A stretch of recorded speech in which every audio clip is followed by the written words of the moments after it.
का हाल है में आपका स्वागत है। मैं हूं सत्या राजपूत। तो आज हम बात करेंगे जमीन की खरीदी बिक्री जो रेट है, जो गाइडलाइन है, नई दरें आज से जो लागू हुई है उसमें क्या जो है प्रावधान है, किसको फायदा है, किसको नुकसान है, इसमें नियम कानून क्या है, क्या कुछ बदले गए हैं, किस क्षेत्र का जो है अलग अलग 3 नगरीय निकाय और ग्रामीण और जिला पंचायत ये अलग अलग क्षेत्र होते हैं, उसमें क्या कुछ बदलाव हुआ है। तमाम जानकारी के लिए हम जो है रजिस्ट्री कार्यालय पहुंचे और हमारे साथ देवराज साव जी हैं जो वरिष्ठ उप पंजीयक हैं।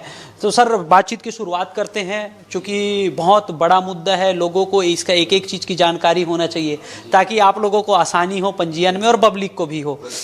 तो सर सबसे पहले सवाल यही है कि पहले कितने कंडिकाएं थी, अब कितने कंडिकाएं रह गई है बदलाव के बाद? नगर निगम सीमा क्षेत्र में 70 वार्ड हैं, जिसमें पहले 861 कंडिकाएं थी, जिसे हमने कम करके 454 कंडिका रखा है। ये रायपुर नगर निगम के लिए, रायपुर नगर निगम के सभी वार्डों के लिए अब 454 कंडिका रखी गई है। पहले अनेक कंडिकाएं होने से लोगों को परेशानी होती थी, साथ ही शासन के राजस्व का भी अपवंचन होता था। इसको दृष्टिगत रखते हुए रेशनलाइज दर सबके लिए रखा गया है, जिसमें किसी प्रकार से किसी का हित ना हो और किसी को असुविधा ना हो। अच्छा, ये जो है आप लोग का जो दर निर्धारित है ये किस आधार पे होगा? चूंकि ये नया परिसीमन भी हुआ है, तो क्या इसको ध्यान में रखा गया है? हाँ, बिल्कुल नया परिसीमन के अनुसार ही हुआ है और वार्डों के नाम भी नए परिसीमन अनुसार रखे गए हैं। कितने सालों के बाद ये जो है बदलाव हो रहा है, जो नई दरें लागू हुई हैं वो? ये 2017-18 के बाद से बहुत ही तार्किक एवं बहुत ही उपयुक्त गाइडलाइन बना है, जिसमें सभी को कुछ न कुछ फायदा ही है, किसी प्रकार से नुकसान नहीं है।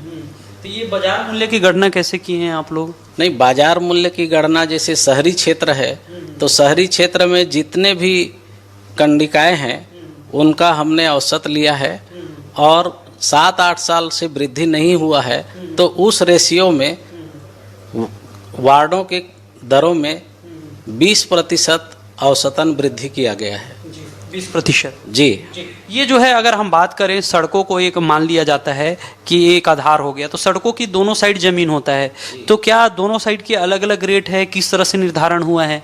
नहीं, एक सड़क जैसे अनेक वार्डों से गुजरता है तो उन सब के लिए हमने एक ही रेट रखा है। अच्छा, वो सड़क को अगर पकड़ लें तो वो सभी वार्ड का समांतर रेट है। यदि उसको नक्शा में भी हमने दिखाया है और बहुत ही सुसंगत ढंग से उसको बनाया है। अच्छा, ये जो है सामने का रेट और अंदर, अगर उसी हम सड़क के अंदर जाएं वार्डों के अंदर, तो उसमें रेट में भिन्नता आएगी सामने और अंदर के रेट में? नहीं, वैसे तो मुख्य मार्ग और मुख्य मार्ग से अंदर 2 दर रखा गया है। इसके साथ ही वार्डों में अन्य मुख्य मार्ग भी हैं जो संपर्क मार्ग का काम करते हैं, उनके लिए भी हमने दर रखा है। अच्छा, शहरी क्षेत्र में जो कृषि भूमि है वो क्या हेक्टेयर में बिकेगा या वर्ग फुट में बिकेगा, कैसे रहेगा, उसका प्रावधान क्या रखा गया है?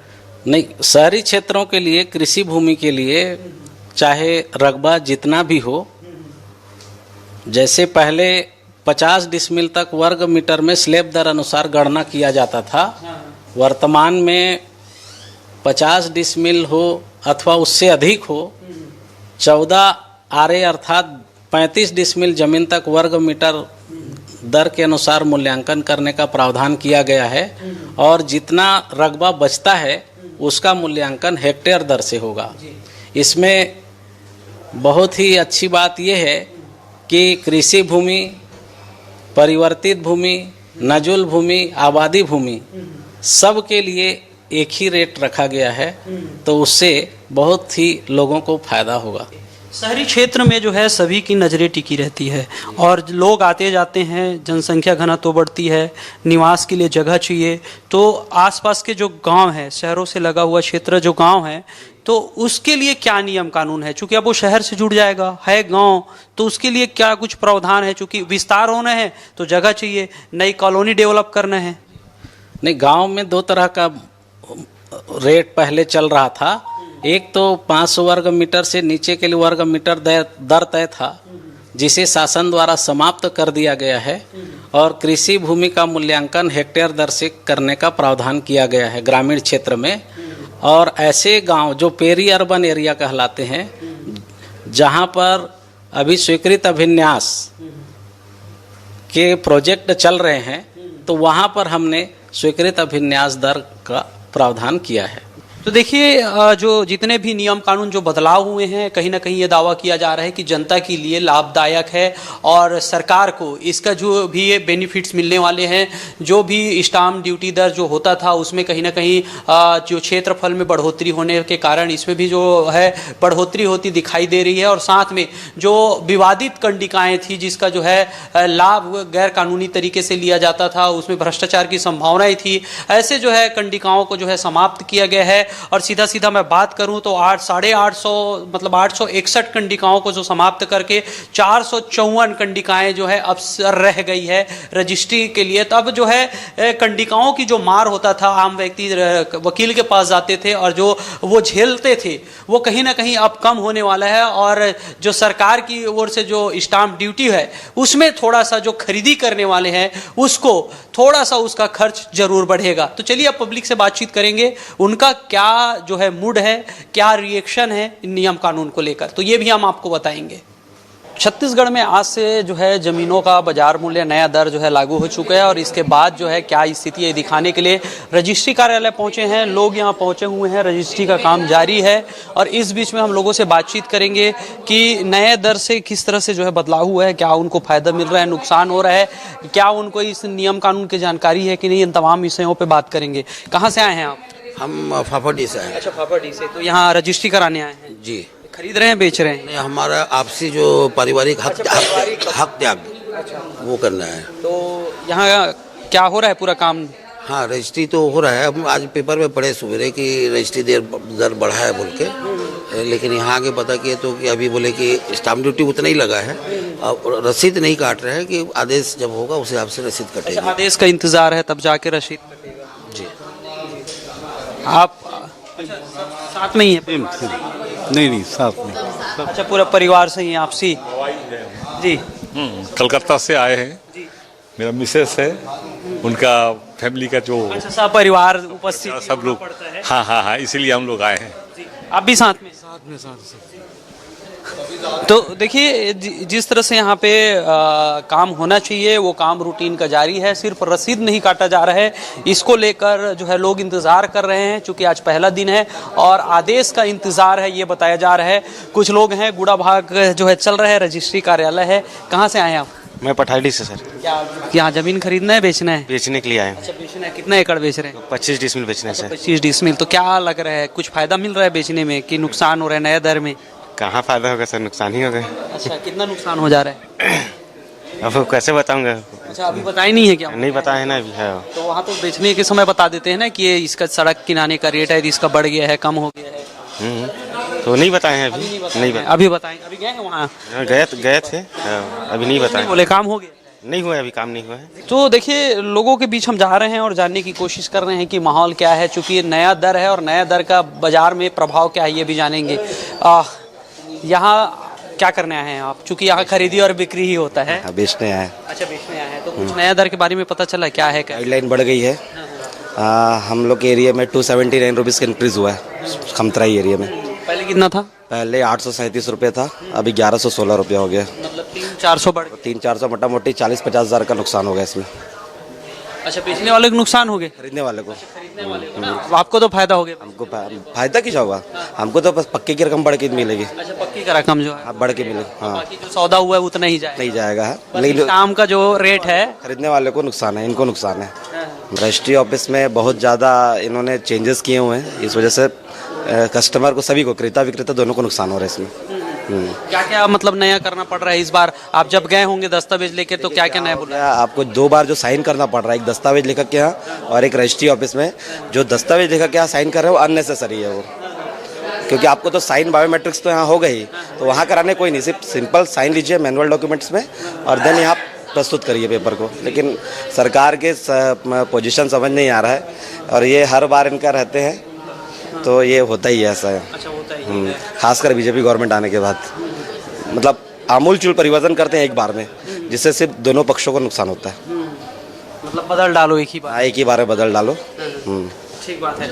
तो देखिए जो है कहीं ना कहीं जो है अब खरीदने वाले को जो है भार पड़ रहा है। कुछ वकील हैं, उनसे भी समझ लेते हैं नया दर के बारे में। ये जो अभी नया नियम जो आया है, कुछ दर में बदलाव हुआ है, किसको फायदा हो रहा है, किसको नुकसान हो रहा है, इसकी कुछ जानकारी मिल पाई है? इसमें तो दोनों पक्षकारों को नुकसान होगा, जैसे कि खरीदने वाले को भी बेचने वाले को भी, क्योंकि बेचने वाले का क्या बोलते हैं कैपिटल गेन जो है उसमें भी फ़र्क पड़ेगा, और ख़रीदने वाले को तो वैल्यूएशन बढ़ने से स्टाम्प ज़्यादा लगेगा ही लगेगा। इसमें फ़ायदा सिर्फ और सिर्फ सरकार का हो रहा है वैल्यूएशन बढ़ने से। अच्छा, मतलब आपस में आप बढ़ गया खेलते रहो और स्टाम्प ड्यूटी में हम मज़े लेंगे, ऐसा है? हाँ, और क्या। अब देखिए, रेट बढ़ना अलग चीज़ है, लेकिन एक लिमिट पे बढ़ते जिससे लोगों को सहूलियत होती थोड़ी, लेकिन एकदम से रेट बढ़ना, जैसे कि मैंने अभी तक तो पूरी तरीके से अवलोकन नहीं किया है, लेकिन जैसे मैं बिरगांव के लोकेशन की एक बात कर लेते, बिरगांव का जैसे ले, तो वहाँ पे 100 रुपये वर्ग मीटर के हिसाब से रेट बढ़ गया है। जो जितना पहले था उससे 100 रुपये एक बार में वर्ग मीटर बढ़ जी, तो ये तो बहुत ज़्यादा हो जाएगा लोगों के लिए। अब जैसे वैल्यूएशन बढ़ेगा, उसके अलावा मकान जो था, चाहे कच्चा मकान हो चाहे पक्का मकान हो, आप एक मान के चलते थे अपन की 1000 रुपये के आसपास ले लीजिए आप कंस्ट्रक्शन का कॉस्ट, अब वो 1050 रुपये हो गया है। तो मकान का कंस्ट्रक्शन का भी रेट बढ़ गया, उस पर भी वैल्यूएशन बढ़ने से स्टाम्प बढ़ जाएगी। ये हुआ है सर। कुल मिला के परेशानी जो है आम जनता के लिए जी। इसका विरोध होना चाहिए। विरोध तो मतलब एक एक्सपर्ट के रूप में आपने पूछ रहा हूँ, चूंकि आप वकालत करते हैं, आपको नियम कानून की जानकारी है, तो भाई अचानक अगर किसी पे भार बढ़ा दो, वो 200 कमा रहा है, उसका खर्चा 300 कर दो, तो फिर वो चोरी करेगा कहीं ना कहीं। हाँ, कहीं ना कहीं उसके जेब पे वार तो है। जितना इनकम हो रहा है उससे ज़्यादा एक्सपेंस हो जाए तो आदमी इस तरह के कदम उठा सकता है। फिर लूप होल निकालेंगे लोग कि इसमें किस तरह से अपन स्टाम्प की चोरी कर सकें, ऐसा भी करेंगे। बढ़ती कमाई बढ़ती महंगाई कमाई और उसमें जो है महंगाई का मार। सही बात है सर। क्या है, इनकम सोर्स ऑफ इनकम उतना ही है लोगों का, लेकिन एक्सपेंस बढ़ते जा रहे हैं। मतलब यहाँ लाइन में भी लगे हैं, मोबाइल में भी चल रहा है। नया नियम में क्या कुछ बदलाव लग रहा है? किसके लिए फ़ायदेमंद है, किसके लिए नुकसानदायक? गवर्नमेंट के लिए ही है। गवर्नमेंट के लिए फ़ायदेमंद है। गवर्नमेंट और किसानों के लिए फ़ायदेमंद है। किसानों के लिए कैसे फ़ायदा होगा? गवर्नमेंट गाइडलाइन रेट बढ़ गया तो उनको जो पैसा है, जो प्रॉपर्टी का, उन लोगों को ज़्यादा मिलेगा। जिनके पास लैंड है उनका अब सीधे एग्रीकल्चर लैंड, हाँ, तो उसका रेट बढ़ा है। एग्रीकल्चर लैंड, हाँ, सबका ही बढ़ा है। तो ज़्यादा फायदा जो है अब सरकार को हो रही है इसमें खरीदी बिक्री में। सरकार को भी हो रही है और ओनर को भी हो रही है। तो क्या लगता है, एकदम से ऐसे बढ़ना ठीक रहता है कि कहीं आपको राहत देने की ज़रूरत होती है? पिछले 6 वर्षों से नहीं बढ़ा था तो अब बढ़ना ही था। हर साल का दो पॉइंट भी करते हैं तो 8 पॉइंट बढ़ ही रहा है ऐसा। पिछले 10 यानी उसके कांग्रेस सरकार के पहले हर साल बढ़ता ही था। कांग्रेस सरकार ने रिलैक्सेशन भी दिया था, लेकिन अब नई सरकार ने रिलैक्सेशन को भी बंद करके नया रेट लागू किया है। तो जैसे आम जनता है जो अपने जीवन यापन के लिए अगर 1000 वर्ग फीट ज़मीन खरीदता था तो उसको मान के चलते हैं 30 से 35 लाख या 25 लाख रुपए लगता था, अब कितना लगेगा? हर एरिया का अलग अलग रेट है, ऐसे किसी का अनुमान। अगर नगरी निकाय रायपुर में अगर हम लेते हैं, रायपुर में चलो एक्सप्रेस वे के किनारे ले लिए, किसी सड़क के किनारे ले लिए, ऐसे में अब 30-40 लाख के नीचे तो क्या ही मिलेगा। मतलब 5 से 7 लाख 8-10 लाख रुपए एक्स्ट्रा लगने वाले। नहीं, उतना भी नहीं बोल सकते।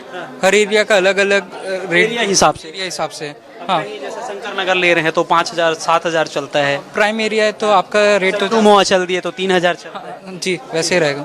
वो असर पड़ेगा कहीं ना कहीं। हाँ, तो देखिए रजिस्ट्री का जो है दौर जारी है और थोड़ा सा प्रक्रिया के बारे में पूछ लेते हैं, क्या क्या हो रहा है आज यहाँ पे? स्टैम्प ड्यूटी लोग जो खरीद रहे हैं बस वही है।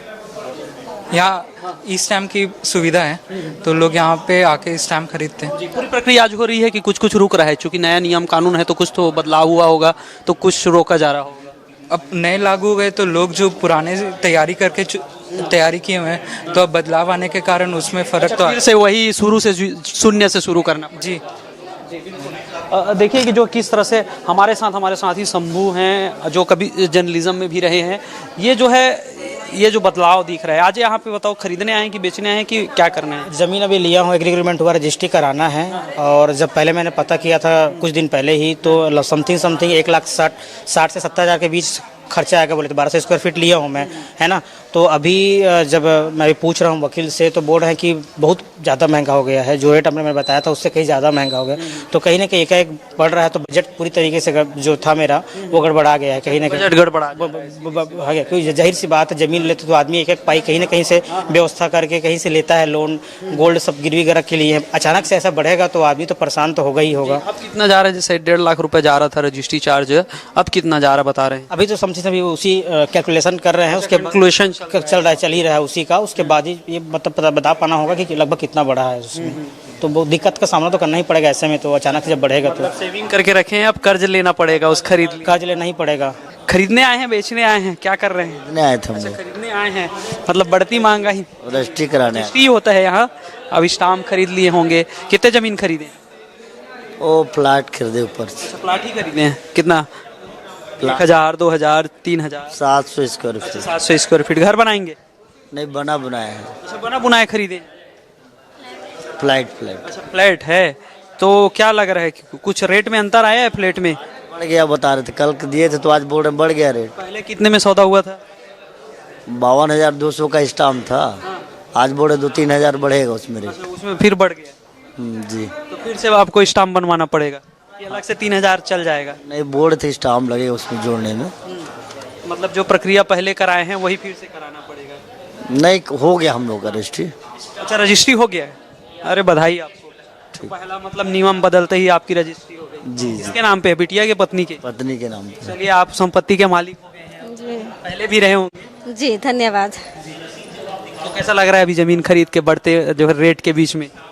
अच्छा लग रहा है। अच्छा लग रहा है। जी तो आज पार्टी होगी घर जाके? जी बिल्कुल। तैयारी हो गई है पार्टी? नहीं, अभी जाके करेंगे। अभी जाके करेंगे, नया घर में जाके। जी तो देखिए, जो है लोगों में एक उत्साह भी होता है, क्योंकि ज़मीन खरीदते हैं तो कहीं ना कहीं मालिक का जो फील होता है कि यार अब हम कितने दिनों से किराया में रहते थे, अब जो है हमारे पास ज़मीन हो गया है, तो इसका होता है। लेकिन जब हम रजिस्ट्री कार्यालय पहुंचते हैं और पुराने दर में जब सौदा हुआ होता है, अब जो है नए दर का जो सामना करना पड़ता है, तो कहीं ना कहीं जो है बजट लोगों का बिगड़ रहा है। तो देखिए, नई दर जो लागू की गई है उसमें किसको नुकसान हो रहा है, फ़ायदा हो रहा है, लगातार बातचीत कर रहे हैं और जानने की कोशिश कर रहे हैं ताकि लोगों को पता चले कि क्या बदलाव हुआ है। हमारे साथ वकील साहब हैं, उनसे बातचीत करते हैं, समझते हैं ये जो नया नियम आज से लागू है इसका कितना असर हो रहा है। असर तो सर उसमें होगा ही, क्योंकि गाइडलाइन की जो दरें बढ़ाई हैं उसके हिसाब से स्टाम्प ड्यूटी पेड करनी पड़ेगी, पहली चीज़। दूसरी चीज़, इसमें जो डायवर्सन का, जिन्होंने डायवर्सन नहीं कराया है उसका डायवर्सन शुल्क भी जो है आजकल गाइडलाइन के रेट के ऊपर निर्धारित है, तो उस पर भी जो है आम जनता को असर तो पड़ेगा। और जब गाइडलाइन का दर कम किया गया था उस समय स्टाम्प ड्यूटी की दरों में वृद्धि कर दी गई थी, रसीद फीस को 4% कर दिया गया था। तो वो अब ये जैसे डबल टिबल भी हो गया है कई जगह पर, जहाँ पर 3,000 था वहाँ 9,000 भी हो गया है। गाइडलाइन की कई दरें जो बदलाव हुआ है, डबल भी हुआ है। गाँव कृषि ज़मीनों का भी रेट डबल हो गया है। अभी जैसे हम एक रजिस्ट्री करा रहे हैं उसका 9 लाख रुपए वैल्यू है मेन रोड का, लेकिन अभी आज जब हम प्रेजेंट किए हैं तो वो 18 लाख रुपए बता रहे हैं कि आपको रसीद जो है वो काटते हैं, जो पंजीयन शुल्क लेते हैं, पंजीयन शुल्क आपको 18 लाख के हिसाब से देना पड़ेगा। मतलब 9 लाख का सीधा 18 लाख रुपए हो गया। ये रोड किनारे का जमीन है? रोड किनारे का जमीन है सर, ये गाँव का जमीन है। तो ग्रामीण एरिया में भी इसको डबल कई जगह पे कर दिया गया है। अगर ये शहरी क्षेत्र में होता तो कितना जाता ये? नहीं, शहरी क्षेत्र अलग चीज़ हो जाती है और ग्रामीण क्षेत्र अलग चीज़ हो जाती है। शहरी क्षेत्रों में भी हुआ है, जो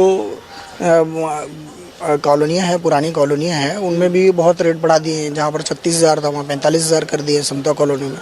चौबे कॉलोनी में था 45,000, उसको 60,000 कर दिए हैं। तो इस तरह से वृद्धि तो हुई है। और ये वृद्धि जो शहरों में भी जैसे कई जगहों पर डबल भी हो गया है। जो वार्ड क्रमांक 1 की कुछ गाइडलाइन की दरें थी 3,3500 यानी कि 300 रुपये 350 रुपये फीट थी, अब वो बढ़कर सीधा ट्रिपल चौबल हो गई है, 900-1,000 रुपये ऐसे भी हो गई है। तो इससे जनता को तो असर पड़ेगा सर, वो जो खरीद रहे हैं। ज़्यादातर संपत्ति खरीदी बिक्री में लोगों की निगाहें ठेकेदारों पे होता है, बिल्डर्स पे होता है, तो कंस्ट्रक्शन रेट में क्या कुछ बदलाव हुआ है? कंस्ट्रक्शन रेट में भी हुआ है। जो जैसे कमर्शियल था 1,400 रुपये के आसपास, अब वो 1,800 हो गया है। और जो 900 99 लगभग 1,000 रुपये के आसपास जो था और वो 1,200 रुपये हो गया है। इस तरीके से उसमें भी वृद्धि हुई है। इससे बिल्डर्स तो खैर ठीक है, बिल्डर्स को मेन तो जो खरीदार है उसी को असर होगा। बिल्डर्स को तो वो अपने इसमें जो भी उनको करना है वो उस हिसाब से एडजस्टमेंट करेंगे और जनता से ही पैसा लेंगे, क्योंकि तो बिजनेस कर रहे हैं, अपने जेब से तो देंगे नहीं। ठीक बात है। मतलब खरीदेगा वो तो अपना मेंटेनेंस कर लेगा रेट के हिसाब से, वो मेंटेन कर लेगा, खरीदेगा वो देगा उसका रेट, उसका वो देगा, यही मेरा कहना है। और कुल मिला के प्रभावित होंगे लोग। और ये गाइडलाइन में जैसे कल ही डिक्लेयर कर दिया कि आज से हो जाएंगे। कई लोगों ने स्टाम्प ले लिया, रजिस्ट्रेशन के लिए नंबर ले लिया। अब जैसे क्योंकि ऑनलाइन नंबर होते हैं तो कल ही आदमी ने मान लो डीड एग्जीक्यूट की 19 को और 19 को उसको नंबर अवेलेबल नहीं था, तो उसने आज की डेट में लिया, रजिस्ट्रेशन के लिए प्रेजेंट किया, लेकिन नंबर तो उसने उनके वेबसाइट पे 19 तारीख को ही अपलोड कर दिया। तो उनको आज कल की डेट पे जो गाइडलाइन थी उस पर रसीद कटना चाहिए, तो वो रजिस्ट्रेशन का आज ले रहे हैं, क्योंकि ऐसा रूल है कि जिस दिन पेश किया जाता है उस दिन का लिया जाता है। लेकिन पेश तो हमने इनकी साइट पे, क्योंकि ऑनलाइन ही सब कराते हैं, ये सब कुछ डिजिटल सिग्नेचर लेते हैं, सब चीज़ लेते हैं, हमने तो प्रेजेंट कर दिया। भाई अपॉइंटमेंट आपने हमको आज का दिया है, हमने तो प्रेजेंट कर दिया क्योंकि आपकी साइट है। प्रक्रिया तो शुरू पहले से हो, प्रक्रिया शुरू से मतलब पुराने नियम में होना चाहिए। हाँ भाई, क्योंकि कंप्लीट तो प्रक्रिया 19 को ही हो चुकी है और जो इनकी साइड है यानी हमने साइड में डाल दिया, मतलब हमने इनके समक्ष प्रेजेंट कर दिया। डेट जो अवेलेबल थी वो आज हमको मिली, जो भी टाइम डेट के हिसाब से।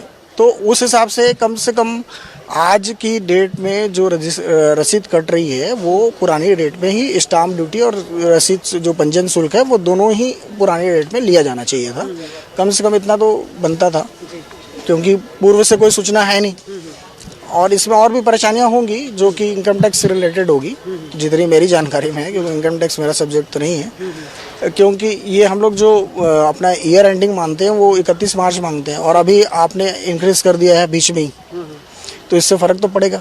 अब जिसने पहले खरीद लिया ज़मीन उसको बयाना दे दिया, वो दे दिया है, सब कुछ उसका एग्रीमेंट हो गया, किसी बैंक में जमा हो गया है।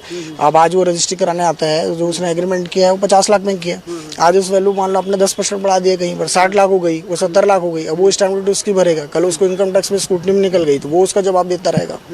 तो बहुत सारी वहाँ परेशानियाँ तो होंगी सर, क्योंकि अब बीच में बढ़ाया गया ये। ठीक बात है। अच्छा, एक सवाल ये भी है, अगर हम देखें पूरा नियम जो बदलाव हुआ है उसमें फ़ायदा आखिर किसको हो रहा है? सरकार को, खरीदने वाले को, बेचने वाले को?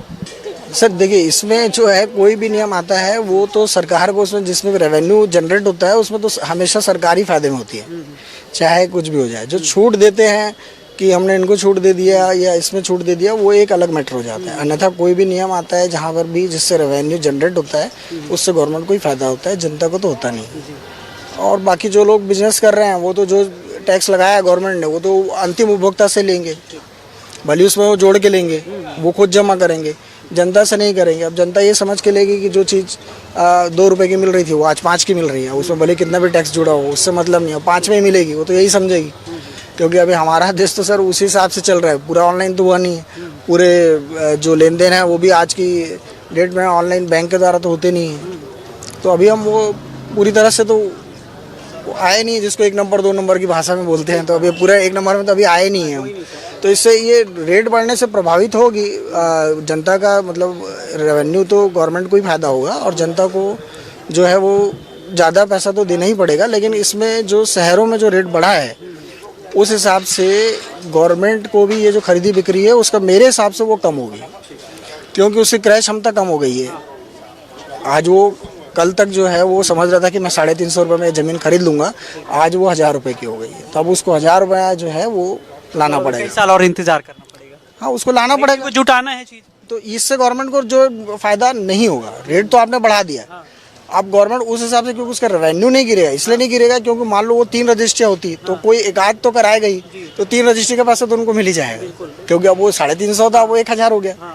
तो मतलब 3 का 1 भी निकाल ले। हाँ, वो अगर कम 10 समोसा ना बेचकर 1 ही समोसा में निपटा। हाँ, वो ऐसा है जी, रेट बढ़ा दिए तो अगर एक कम भी होगा तो भी गवर्नमेंट को लॉस नहीं होगा, जो मेरा मानना है। बाकी जनता को तो नुकसान है ही। तो देखिए, कुल मिलाकर जिस तरह से हम लगातार बातचीत कर रहे हैं, चाहे अधिकारी से हो, चाहे जनता से हो, चाहे वकील से हो, हम बताने की कोशिश यही कर रहे हैं कि नई दर जो बदलाव हुआ है वो नियम क्या है और इसके नियम के जो फायदे किसको हो रहे हैं, किसको नुकसान हो रहा है, इस पर लगातार हम लोग चर्चा कर रहे हैं और आपको बताने की कोशिश में है कि आखिरकार ये नियम का प्रभाव क्या होने वाला है। तो आपने सुना कि जो है कुल मिलाकर जो है नुकसान जो है जनता का होने वाला है और प्रॉफिट का जो है हिस्सा देखें तो सरकार को जा रहा है। तो आज के लिए इतना ही, फिर किसी अन्य मुद्दों के साथ आपके बीच आएंगे। जय जोहार।